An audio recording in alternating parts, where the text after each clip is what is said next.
왔으니 너는 앞으로 길 도자를 쓰거라. 그리고 이 사실을 절대 발설하지 말고 판 밖에서 수도하여 노력을 길러 수련에만 전념하고 10년 뒤에 종통을 바로 세우라.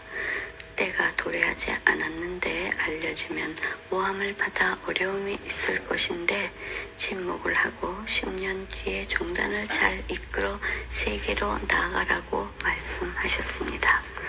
도전의 말씀은 곧 살아있는 신의 말씀으로 반드시 지키고 따라야 할 진리인 동시에 법이므로 이유불문하고 실행해야 하는 것이 대순진리회의 법도인 것이다.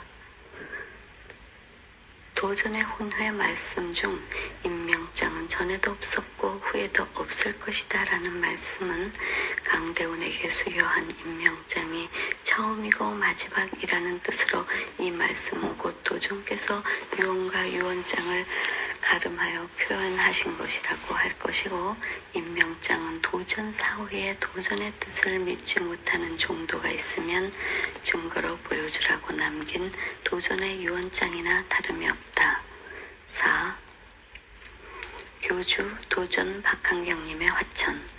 대순진리회 교주 박한경 도전님은 1996년 8월 임원 인사이동을 하였다.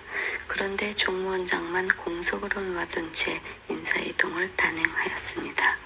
도전께서는 상제님의 도수에 의해서 비공개로 전이 은밀하게 전달하여야 하는 종무원장 임명 후계자 강대훈을 염두에 두고 공석으로 놔두었고 공개하지 않았을 뿐이었습니다. 도전은 도통하신 분으로 초인간적인 예지로 미래를 내다보는 분으로 강대훈을 상제님의 도수에 의한 인재임을 사전에 알고는 후계자로 지명한 것입니다. 또한 도력이 무르익는 과정을 밟아 시기가 도래하여야 종단을 대표하는 지도자가 된다는 것을 알고 도장 밖인 판 밖에서 10년간 수도와 수령만 하도록 묵비를 특별히 지시하신 것입니다. 도전님께서는 생전에 공개적으로 후계자 지명이나 도천 사후 종단 운영에 관한 요원이나 요구가 없었던 것은 상제님의 도수에 의한 후계자 강대훈이 있었기 때문입니다. 그래서 비공개적이고 은밀하게 강대훈에게 종무원장을 임명하고 후계자로 지명하여 10년간 묵비를 특별 지시하고는 1996년 1월 23일 화천 별세하셨다.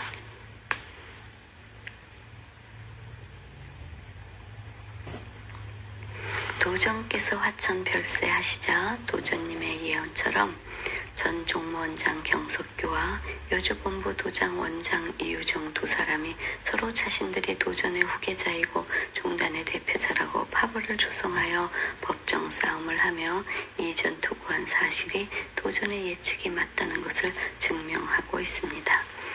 그리고 신문 제목을 읽으면 대순진리회 교인 1300여 명 대치, 총무원 운영 관련 갈등, 종교단체로서는 있을 수도 없는 종권 다툼과 폭력 사태가 발생하였습니다. 여주 도장을 점거하는 두 차례의 무력 충돌 사태를 빚는 등 무리를 일으키며 종교단체의 위상 하락과 지탄을 받으며 언론사회에 충격을 주었습니다. 강대훈은 도가 무르익기 전이라서 남폰 난도자들 종권 찬탈 욕심에 무리들이 싸움을 지켜보면서 임명받은 종무원장이라는 사실을 숨기려니 치솟는 울분과 분노가 극에 달하였습니다. 현실에서 벌어지는 사태에서 박한경 도전님이 10년간 묵비 지시를 거역하더라도 발표하여 폭력 사태를 수습하고 종단을 정상화시킬 것인지를 고민하는 방황은 엄청난 고통으로 형언할 수 없는 고문의 형벌이었습니다. 박한경 도전님의 묵비 지시, 절대절명의 하늘의 명령, 중상 상제님의 도수를 지키자니 인간으로서 울분과 운노를 억제하지 못하여 울고 대순진리회 특성상 참여를 깊이 할 수도 없고 인간으로서 어떻게 주체할 수가 없는 분노와 울분과 막내인 나나를 더 이상 참을 수가 없는 지경에 이르렀습니다. 종단의 불상사를 보면서 도가 무르익기 전이라 벙어리 냉가슴 앓듯이 누구 한 사람 알아주는 사람도 없는 갈등과 고뇌는 대단하였습니다. 강대훈은 본부 지시를 받고 사태 수습을 위하여 조사 도중에 상대로부터 폭행의 공격을 받았습니다. 도전님으로부터 종무원 장직을 전이받았으나 묵비 지시 때문에 참고 있었던 격분과 울분이 인간적인 감정을 이기지 못하여 이때에 폭발하였습니다. 그래서 참을 수 없는 분통을 폭발하게 하는 싸움이 되어버렸던 것입니다. 이때 목격자들은 상대가 체격이 2배인 거구를 과격하는 눈빛과 모습은 믿어지지 않을 정도여서 강대훈 몸에 신명이 응하여 싸우는 모습이었다고 증언을